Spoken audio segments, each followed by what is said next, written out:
శ్రీ విష్ణు రూపాయ నమశివాయ. మనకి స్వాతంత్ర్యం రావడానికి పూర్వం జరిగిన సంఘటన ఒకటి చెప్తా మీకు. ఒకసారి మహాభారతం మీద 40 రోజుల పాటు ప్రవచనం జరిగింది. అక్కడున్న ప్రేక్షకులందరూ మంత్రముగ్ధులైపోయి విన్నారు. ఆఖరి రోజు ప్రవచనం పూర్తయిపోయి పూర్ణాహుతి అంతా అయిపోయాక ప్రవచనం చేసే మహనీయులు వేదిక దిగి కిందకొచ్చారు. రాగానే ఒక విదేశీయుడు ఒక ట్రాన్స్లేటర్ని తీసుకుని ఆయన దగ్గరికి వచ్చాడు. వచ్చి ఆయనకి నమస్కారం చేసి ఆనంద భాష్పాలు కారుస్తూ 40 రోజుల నుంచి మీరు చెప్తున్న ప్రవచనం ఈ పక్కనే ఉన్న క్యాంపస్లోంచి వింటున్నా. అక్కడ యూరోపియన్ క్లబ్ అని ఒకటి ఉంది, ఆ గోడవతల.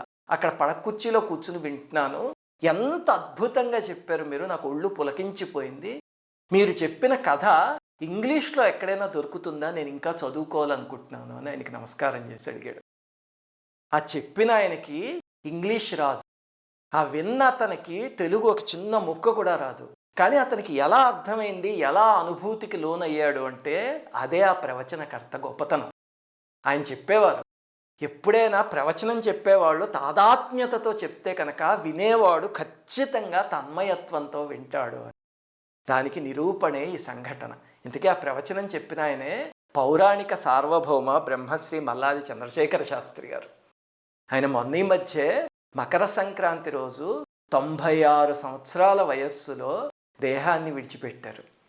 అందుకని ఈరోజు ఈ వీడియో వారి జీవితంలో జరిగిన కొన్ని సంఘటనల గురించి చెప్పడానికి చేస్తున్నాను. ఎందుకంటే వారి గురించి మనకి తెలియాలి, మన తర్వాత తరానికి కూడా వారి చరిత్రని భద్రపరుచుకోవాలి. అసలు మా చిన్నప్పుడు భద్రాచలంలో శ్రీరామనవమి ఉత్సవాలు జరుగుతూ ఉంటే మా నాన్నగారు రేడియోలో వ్యాఖ్యానం పెట్టేవారు. పెడితే అందులో ఒక చోట, అమ్మా సీతమ్మ తల్లి కాస్త తలెత్తు తల్లి, రామయ్య తాళి కడతాట అనగానే అప్రయత్నంగానే మేము తలెత్తి రేడియో కేసు చూసేవాళ్ళం. అంటే భద్రాచలంలో జరుగుతున్న కళ్యాణాన్ని చూస్తున్న అనుభూతికి లోనవుతూ ఆయన తలెత్తు అనగానే మేము కూడా తలెత్తేవాళ్ళం. అంత అద్భుతంగా చిన్న పిల్లవాళ్ళని కూడా లీనం చేసేసేలాగా చెప్పగలిగేవారు. అసలు ఉత్సవాలకి వెనకాల వ్యాఖ్యానం చెప్పడం అనే ట్రెండ్ ఆయనతోనే ప్రారంభమైంది. అలాగే భద్రాచలంలోనూ తిరుమలలోనూ ఎంత తాదాత్మ్యతతో ప్రవచనం చేసేవారో అలాగనే శ్రీశైలంలో కూడా చెప్పేవారు. అంటే శివకేశవ అభేదాన్ని పాటించిన మహనీయులైన. అలాగే స్వాతి మాసపత్రిక అని ఒక చిన్నది వచ్చేది. అందులో మల్లాది వారు పురాణంలో ఉన్న ప్రశ్నలకి సమాధానం చెప్తూ ఉండేవారు. అయ్యో బాబాయ్, అది చూసైతే అసలు తల తిరిగిపోయేది. ఎందుకంటే ఏ పురాణంలో ఏ మూల నుంచి ఏ ప్రశ్న అడిగినా దాన్ని అద్భుతంగా వెంటనే చెప్పగలిగే అంత పాండిత్యమైనది. అలాగే కొంతమంది అహంకారంతో తింగరి ప్రశ్నలు వేస్తే వాటికి స్పాంజ్ చెప్పుతో తగిలేలాగా కొట్టేలాంటి చాతుర్యం. అసలు అవి చదివి నాకు అనిపించేది, అంత విద్య ఎలా వచ్చింది ఆయనకి అని. అది తెలియాలి అంటే అసలు ఆయన బాల్యం గురించి తెలుసుకోవాలి. అలాగే ఆయన కుటుంబంలోని వాళ్ళు ఆ స్థాయికి తీసుకురావడానికి ఎలా త్యాగం చేశారు అనేది తెలుసుకోవాలి. మల్లాది వారు 1925లో వినాయక చవితి రోజు తెల్లవారుజామున పుట్టారు. వారి తాతగారి పేరు మల్లాది రామకృష్ణ చేనులు అని. ఆయన కూడా మహాపండితులు, 10 భాషలలో అనర్గళంగా మాట్లాడేవారు. ఆ తాతగారు 4 నెలల వయస్సు ఉన్నప్పుడు ఈ పిల్లవాడిని తీసుకుపోయారు. తల్లిదండ్రులతో చెప్పారు, ఈ పిల్లవాడిని చాలా గొప్పవాడి కింద తయారు చేసి మళ్ళీ మీకు అప్పు చెప్తాను అని. తర్వాత నుంచి తాతగారు నాయనమ్మే పెంచారు. పెంచి పెద్ద అయ్యాక స్కూళ్ళకి పంపించారు. ఎందుకంటే స్కూళ్ళకి పంపిస్తే స్నేహితుల సావాసంలో ఎక్కడ చెడిపోతారో అని చెప్పి తులసి మొక్కని ఎలా అయితే కుండీలో భద్రంగా పెంచుకుంటారో అలాగ ఆయన్ని అపురూపంగా పెంచుకున్నారు. మల్లాది వారికి యుక్త వయసు వచ్చేసరికి సంస్కృతము, ఛందస్సు, వేదము, తర్కం, వేదాంతం, మీమాంస, వ్యాకరణం, జ్యోతిషం, పురాణం ఇలాంటివన్నీ వాళ్ళ తాతగారు నేర్పించేశారు.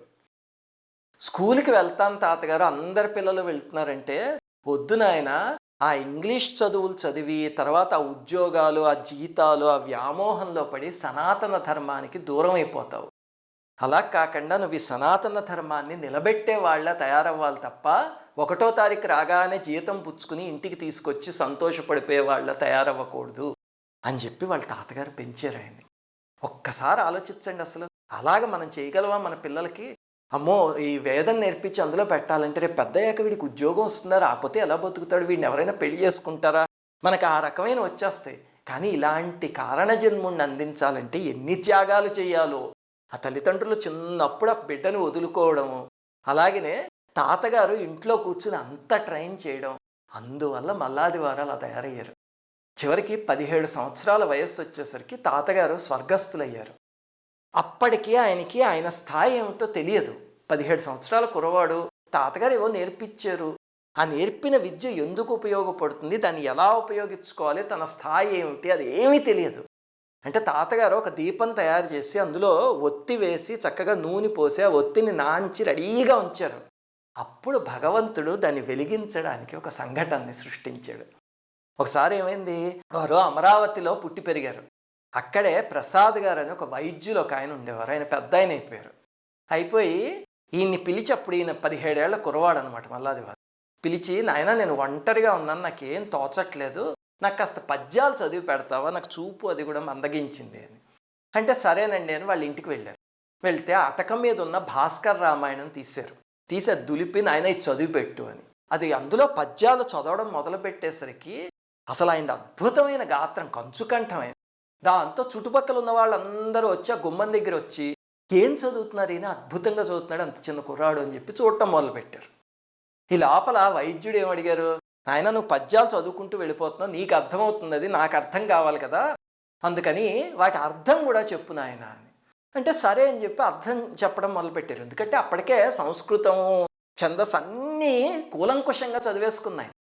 దాంతో అర్థం చెప్పడం మొదలుపెట్టేసరికి వాళ్ళందరూ ఆశ్చర్యపోయి అలా ఉండిపోయారు బొమ్మల్లాగా. అప్పుడు ఇలా కాదు అని చెప్పి ప్రతిరోజు సాయంత్రం అక్కడ పురాణం చెప్పేలాగా ఆ అరుగంతా శుభ్రం చేయించి దానిపైన చక్కగా రాములు వారిని ఒక పీఠాన్ని అన్నీ ఏర్పాటు చేసి ఈయన చేత ప్రవచనం మొదలుపెట్టించారు. మొదలు పెడితే ఈయన కూడా మొట్టమొదటిసారిగా శాలువా కప్పుకుని విభూతి రేఖలు పెట్టుకుని ప్రవచనం చెప్పడం మొదలుపెట్టారు. అది 30 రోజులు సాగింది. 30 రోజులు ఊరంతా కదిలొచ్చేసింది. అంత చిన్న కుర్రవాడు రామాయణాన్ని ఎంత అద్భుతంగా చెప్తున్నాడు చూద్దాము అని. అది అయ్యాక జనం అందరూ పాదాక్రాంతం అయిపోతే అప్పుడు అర్థమైంది ఆయనకి, ఓహో నాకు తెలియకుండా నా తాతగారు నాకు ఇంత శక్తిని ఇచ్చారన్నమాట, ఇప్పుడు అర్థమవుతుంది అని. అసలు ఆయన కంఠం కూడా 85-90 సంవత్సరాలు వచ్చినప్పుడు కూడా ఆయన అనర్గళంగా దాదాపు 4-5 గంటల పాటు ప్రవచనం చెప్పి ఆ పద్యాలు చదివినా శ్లోకాలు చదివినా ఆయన కంఠం మాత్రం ఎక్కడ బొంగురుపోయేది కాదు. అంతటి శక్తినిచ్చాడు భగవంతుడు. ఆ తర్వాత ఒకసారి పుష్పగిరి పీఠాధిపతి వస్తే ఆయన దగ్గరికి వెళ్ళారు. వెళ్తే అక్కడ పీఠాధిపతి, నువ్వు అక్కడెక్కడో రామాయణం ప్రవచనం చెప్పావు కదా, ఇక్కడ కూడా చెప్పు అని అడిగారు. అడిగితే అప్పుడు వాల్మీకి రామాయణం గురించి ప్రవచనం చేసేసరికి ఆయన పొంగిపోయి, ఆహా భగవంతుడు ఏం శక్తి ఇచ్చాడు నాయన నీకని చెప్పి ఆ చిన్న వయస్సులోనే పుష్పగిరి ఆస్థాన పురాణ పండితుల కింద నియమించారు ఆయన. అంత చిన్న వయస్సులో చూడండి మరి ఆ శక్తి. ఆ తరువాత ఆయనకి ఎక్కడికి వెళ్ళినా బ్రహ్మరథం పట్టేయడం మొదలుపెట్టారు. అసలు విశ్వనాథ సత్యనారాయణ గారు అధ్యక్షుడి కింద ఉన్న ఒక సభలో ఈయన రామాయణం చెప్పారు అంత చిన్న వయసులో. అది విని విశ్వనాథ వారు పొంగిపోయారు. సామాన్యంగా విశ్వనాథ వారిని మెప్పించటం అనేది చాలా చాలా చాలా కష్టం, అందరికీ తెలుసు కదా. ఆ కాలంలోనే దాదాపు 25 సంవత్సరాల వయస్సులోనే ఎప్పుడో ఆయనకి వివాహం అయింది, సంతానం కూడా కలిగింది. కానీ ఆయనకి మనస్సులో ఒకటి ఉండేది, ఏమిటంటే పురాణ కాలక్షేపం అంటున్నారు పురాణాలను అన్యాయంగా. కాలక్షేపం అంటే సమయాన్ని నరకడం అని, అంటే టైం కిల్లింగ్ లాగా అనమాట. పురాణం అనేది అద్భుతమైన ప్రక్రియ. దానికి కాలక్షేపం అనే పదాన్ని ఎలా తగిలించారో అన్యాయంగానో, అలా కాకుండా దానికి ప్రవచనం స్థాయి కల్పించాలి అని చెప్పి దానికోసం ఇంకెంత కష్టపడ్డారో మహానుభావులు. రోజు 16-18 గంటల పాటు ఆలయాల్లో అరుగు మీద కూర్చుని పురాణాలన్నీ చదివేవారు. ఇంట్లో భార్యా పిల్లలు ఉండేవారు. ఆ వయస్సులో ఎవరికైనా జీవితాన్ని ఎంజాయ్ చేయాలనిపించేది కదా, ఆయన అలా కాకుండా జీవితాన్ని పురాణానికి అంకితం చేస్తారు. కొన్నిసార్లు అయితే ఒక పొయ్యి కొంచెం వంట సామాగ్రి తీసుకుని బస్సు ఎక్కి ఏ పల్లెటూరు కనిపిస్తే అక్కడ దిగిపోయేవారు. దిగిపోయి అక్కడ పొలం పనులు అవన్నీ చేసుకున్న రైతులు సాయంత్రం ఇంటికి వస్తారు కదా, రాగానే అక్కడ ఆలయం అరుగు మీద కూర్చుని వాళ్ళకి పురాణం చెప్పటం. అందరూ వచ్చి ఎవర్రా ఈ చిన్న పిల్లాడు వచ్చి పురాణం చెప్తున్నాడు ఇక్కడ అని చెప్పి చూసేవారు. మెల్లిగా జనాలు ఆకర్షింపబడి ఈయన ఒక 1 రోజులో 2 నెలల్లో అక్కడ పురాణం చెప్పాక ఈయన వెళ్ళిపోతుంటే ఊరు మొత్తం ఆయనకి పాదాక్రాంతం అయిపోయేది. అది ఆయన ప్రజ్ఞ. అసలు ఆయన చేసిన కృషికి అమ్మవారు పొంగిపోయి ఆయన నాలుక మీద కొలువు ఉన్నారు. అంతటి వాక్సిద్ధి కలిగింది మహానుభావుడికి. బెజవాడలో ఒకసారి ఒక తోటలో రామాయణంలో ఒక ఘట్టం ఏదో చెప్తున్నారు. అందులో గౌతమంతుడు వచ్చే ఘట్టం అనమాట. చెప్తూ ఉంటే అక్కడికి వచ్చేసరికి అక్కడ చెట్లన్నీ ఏవో గాలి వీచినట్టుగా ఊగిపోయాయి. ప్రవచనం పూర్తి చేశాక అక్కడ ప్రవచనంలో కూర్చున్న ఒక ఉపాసకుడు ఒక ఆయన లేచి, ఇందాక గరుత్మంతుడి శక్తి ఇక్కడికి వచ్చింది, గారుడీ శక్తి అని చెప్పి అప్పుడు ఆయన కళ్ళు తెరిచి చెప్పారు. అలాగా ఆయన మాట్లాడితే అసలు వాక్సిద్ధి అంతే అది. అలాగే జగ్గయ్యపేటలో ఒకసారి ఏమైంది, ఒక ఆయన ఎవరో ప్రతి సంవత్సరం ఏవో ఉత్సవాలు పెట్టడం, అక్కడ ప్యాంప్లెట్లో మల్లాది వారు వస్తున్నారు ప్రవచనానికి అని రాసాడు. ఎందుకంటే ఈయన వస్తున్నారు అంటే వేలల్లో వచ్చేసేవారు జనాలు ఆ ప్రవచనానికి. కానీ ఈయనతో ఎప్పుడు చెప్పేవారు కాదు, ఊరికే వేసేసుకునేవారు కరపత్రికలో. చివరికి జనం అక్కడికి రావడం, అదేంటి మల్లాది వారు ఒప్పుకుని రాలేదు, అదేమిటి రావాలి కదా సమయానికి అని చెప్పి ఈయన్ని మాటలు అనేసి వెళ్ళిపోవడం. మెల్లిగా అది ఈయన చెవిని పడింది. పడి ఇదేమిటి ఇలా చేస్తున్నాడా, ఈసారి వెళ్ళి ఓ పని చేద్దాం ఉండని చెప్పి ఈసారి ఉత్సవాలు జరుగుతున్నప్పుడు ఆయనే ఎక్కిసారు వేదిక. ఆయన్ని చూసి అందరూ పులకించిపోయారు. అప్పుడు వేదికనెక్కి ఇన్నాళ్ళు జరిగింది ఏమిటి, అసలు ఆ మోసం ఏం జరిగింది అని చెప్దాం అనుకున్నారు. కానీ శుక్లాంబరధరం అందామనుకున్నా సరే మాట పెగల్లేదు. ఎంతో ప్రయత్నించి చివరికి కిందకు వచ్చేసారు.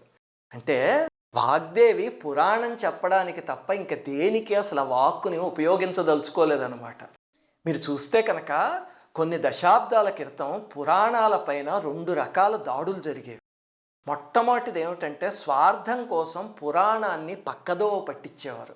అంటే ఎవరో ఒక వర్గాన్ని ఆకర్షించటానికో లేకపోతే కొన్ని టిక్కెట్లు అమ్ముడుపోవాలనో, ద్రౌపది కర్ణుణ్ణి ఆరో భర్త కింద భావించుకుందని, భీముడు కీచకుణ్ణి చంపలేక చివరికి కత్తితో డొక్కలో పొడిచేసాడని, ఇలా వాళ్ళ ఇష్టం వచ్చినట్టు మార్చి పురాణాన్ని జనాల్లోకి ప్రవేశపెట్టేవారు. అలాంటి వాటిని ఖండించాలంటే కనుక అష్టాదశ పురాణాలు అరచేతిలో ఉన్న కారణజన్ముడికే సాధ్యం. అంటే పురాణాల యొక్క బ్రెడ్త్ అంతా తెలియాలి. అలాగనే రెండో దాడి ఏమిటంటే పురాణాల మీద అందులో ఉన్న సూక్ష్మం ఏమిటో అర్థం కాక అందులో ఉన్న పాత్రల్ని తమతో పోల్చేసుకుని అన్వయించేసుకుని ఇంకా వక్రమైన భాష్యాలు తీయడం, అపార్థాలు. అంటే రామయ్య సీతమ్మని అడవికి ఎందుకు పంపించాడు, స్త్రీజాతి అంతటిని అవమానించాడు, ఇలాంటివి. లేకపోతే శ్రీకృష్ణుడికి 16,000 మంది భార్యలు ఉండగా నాకిద్దరు ఉంటే ఏమిటి, అలాగా అసహ్యంగా మాట్లాడటం మొదలుపెట్టారు. ఇలాంటి వాటిని ఖండించాలంటే వాటి పురాణాలన్నిటిని సమన్వయించి చెప్పగలిగే శక్తి కావాలి. అదే డెప్త్. ఆ మహనీయుడికి ఆ 2 ఉన్నాయి. అందుకే దాదాపు 70-80 సంవత్సరాల పాటు పురాణ వాంగ్మయాన్ని తన చేతులు అడ్డుపెట్టి కాపు కాసేశారు ఆయన. అలాంటి మహనీయుడు మొన్న మకర సంక్రాంతి రోజు 96 సంవత్సరాల వయస్సులో దేహాన్ని వదిలేశారు. భీష్మాచార్యుడిలాగా ఉత్తరాయణ పుణ్యకాలం కోసం ఎదురు చూసి చివరికి మకర సంక్రాంతి రోజు దేహం వదిలేశారు.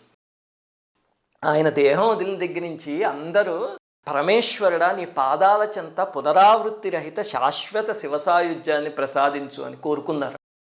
కానీ నేను మాత్రం పరమేశ్వరుణ్ణి, స్వామి మా మల్లాది వారిని మరొక్కసారి మా మధ్యలోకి పంపించు స్వామి దయచేసి అని కోరుకున్నాను. ఎందుకంటే మీరు ఎప్పుడో 40-50 సంవత్సరాల క్రితంతో పోల్చి చూస్తే ఇప్పుడు పురాణాల మీద విపరీతంగా దాడి జరుగుతోంది. విదేశీయులు పాడేసే డబ్బుల కోసం ఆశపడి మన సనాతన ధర్మంలో పుట్టిన జంబూకాలే కొన్ని పురాణాల మీద ఊళలు పెడుతున్నాయి. వాటిని చీల్చి చెండాడడానికి మా మల్లాది సింహాన్ని మరొక్కసారి మా మధ్యకి పంపించు పరమేశ్వరుడా అని వేడుకున్నాను. శ్రీమాత్రే నమః. అందరికీ నమస్కారం. మన భారతీయ సనాతన ధర్మం గురించి, ఈ దేశంలోని మహనీయుల గురించి, ఆలయాల రహస్యాల గురించి ఎంతో పరిశోధన చేసి ఈ ఛానల్ని మీకు అందిస్తున్నాం. సబ్స్క్రైబ్ చేసి పక్కనే ఉన్న బెల్ ఐకాన్ని క్లిక్ చేయండి.